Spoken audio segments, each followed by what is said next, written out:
26শে June Muharram. কলকাতায় শান্তি ও সম্প্রীতি বজায় রাখতে একাধিক কড়া নির্দেশ দিল লালবাজার। শুক্রবার মহরম পালনের আগে মঙ্গলবার শহরের সমস্ত থানাকে স্পষ্টভাবে জানিয়ে দেওয়া হয়েছে, কোনোভাবেই নতুন শোভাযাত্রার অনুমতি দেওয়া যাবে না। বহু বছর ধরে যে ঐতিহ্যবাহী মিছিলগুলি বেরিয়ে আসছে, শুধুমাত্র সেগুলি আগের নিয়ম অনুযায়ী অনুমতি পাবে। লালবাজার সূত্রে খবর, মহরমের শোভাযাত্রাকে কেন্দ্র করে আইনশৃঙ্খলা পরিস্থিতি যাতে কোনোভাবেই বিঘ্নিত না হয়, তার জন্য সংশ্লিষ্ট ডিসি পদমর্যাদার আধিকারিকদের উপস্থিতিতে থানাগুলির সঙ্গে বৈঠক হয়েছে। সেখানেই বিভিন্ন নির্দেশিকা জানিয়ে দেওয়া হয়েছে। পুলিশের নির্দেশ অনুযায়ী কোনো শোভাযাত্রায় অস্ত্র বা অস্ত্র সদৃশ্য বস্তু প্রদর্শন করা যাবে না। একই সঙ্গে তাজিয়ার উচ্চতা নিয়েও সতর্কতা রয়েছে।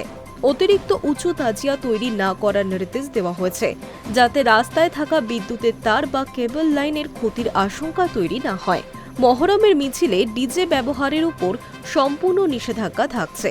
মাইক ব্যবহার করা হলেও তা উচ্চ আদালতের নির্দেশিকা মেনে নির্দিষ্ট শব্দসীমার মধ্যে রাখতে হবে।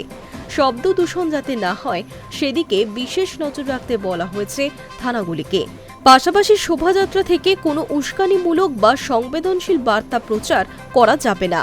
যারা মহরমের শোভাযাত্রার আয়োজন করবেন তাদের সঙ্গে আগে থেকেই স্থানীয় থানার আধিকারিকদের বৈঠক করে সব দিক দেখে নেওয়ার নির্দেশ দিয়েছে লালবাজার।